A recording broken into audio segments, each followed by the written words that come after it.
Hey there, it's that time of year again, time for the Melbourne International Comedy Festival.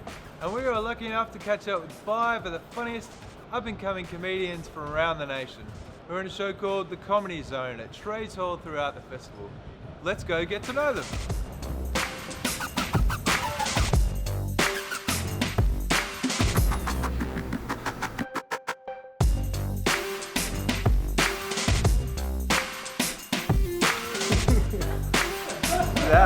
Who's out? Is there something going on here? One way to find out. We've got 3 angles.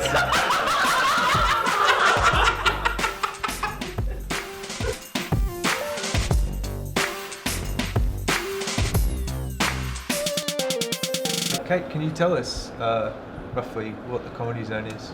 Yeah, well, it's selection that the Comedy Festival puts together each year of different up-and-coming comedians from all around the country and put them together in this showcase. And so there's 5 acts this year. Can you tell us about the different styles of these 5 comedians? Yeah, well, we've got, so Jacob is from Brisbane, so he's emceeing, and so he's just got this really confident, relaxed kind of style on stage, and his material's great, and he's just got a really lovely energy on stage.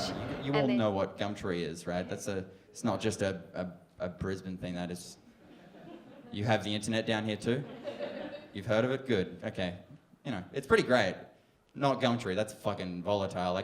It's like the dodgy eBay, because I'd never been on there before. It was a whole new experience to me. I saw my TV on there, it's like, okay, it's eBay? No, it's not. It's like, if eBay was like a real store with a car park, Gumtree feels like it'd be like the dude trying to sell shit out of a van in that car park. It's just so, you can get anything on there, but you'll probably get lice with it as well. It's just gross.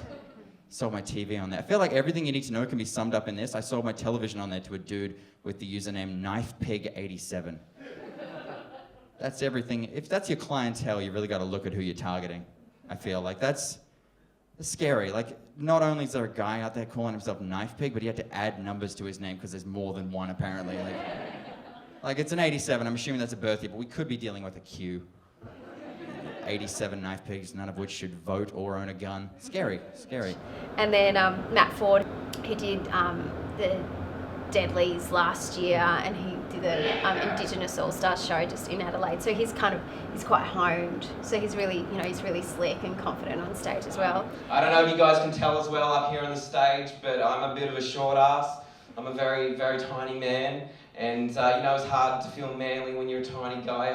I think I do a pretty good job. I'm pretty good at growing facial hair. As you can see, I've got a nice deep voice, right? Like vanilla Coke, Makes me feel nice and manly, right? But then when I go to Kmart, I got to buy my jeans in the preteen section. Don't feel as manly anymore. I'm so sure when I go to music festivals, hot chicks put me on their shoulders, right? I have to take all the photos. And I always thought I had a Napoleon complex because, he's a stereotypical guy short guy from history. I go up on stage and I yell at people for no reason. I was like, yeah, I totally have a Napoleon complex.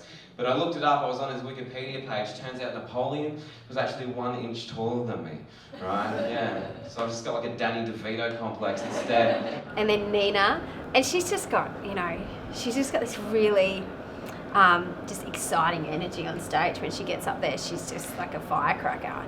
And just, the material that she does is pushing this kind of boundary of what you expect a girl to say on stage, which I really like. I think she's pushing it, and she's really funny.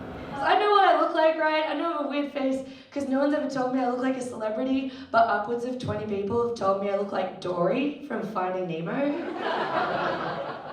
Like my ex-boyfriend, people used to tell him, don't worry, there are plenty more women that look like fish in the sea. Just keep swimming. And then we've got Matt Stewart, who was the Raw Comedy winner from last year. And Matt's just really dry and really contained on stage. And it's really just doing the tech run before, he has this, because I guess Nina's this burst of energy and Matt's quite the same, and then you get Matt Stewart coming on. It's just this.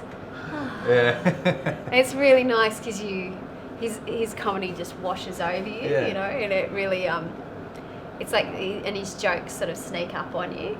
I'm a little bit older than the other guys. I try and be a bit cool in front of them. Say things like dickhead sometimes. Kind of look up to me, so. I look at them like they can see me, they can't. So it's quite clearly a curtain there.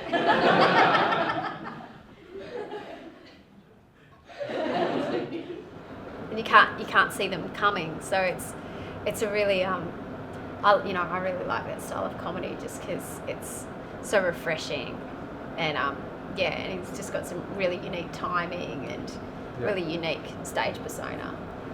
And then Ciaran Lyons is our closing act, and he's 18. Yeah, it's insane. His jokes just thick and fast. Yeah. Like he's just got these like rapid fire jokes that are coming out of his set, and it's like, how are you writing this stuff? You're 18, Hey, mature age students, I've got one in my class. Let's call him Greg Faberson, because that's his name, and and he's 50 years old. Like, how old's that? And any 50-year-olds in the crowd? No, great. And he comes to class all emotional because his marriage is falling apart. Is any married people in? Are you guys married? No, not married. No one's here married? No?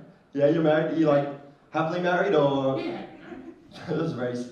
So straight, yes, right? Greg came to class all emotional because his marriage was falling apart. And I was just like, Greg, if you're gonna be all boring and sad, accounting's that way. Like, just bullied me as well because I was 17. He'd be like, Ciaran, I'm gonna email the tutor and say you're not contributing enough to the group assignment because who are they gonna believe, the adult or the child? So I thought, fair enough. So I emailed the tutor saying that Greg has been touching me inappropriately. Because who are they going to believe, the adult or the child, right? Yeah, Greg's no longer in the class.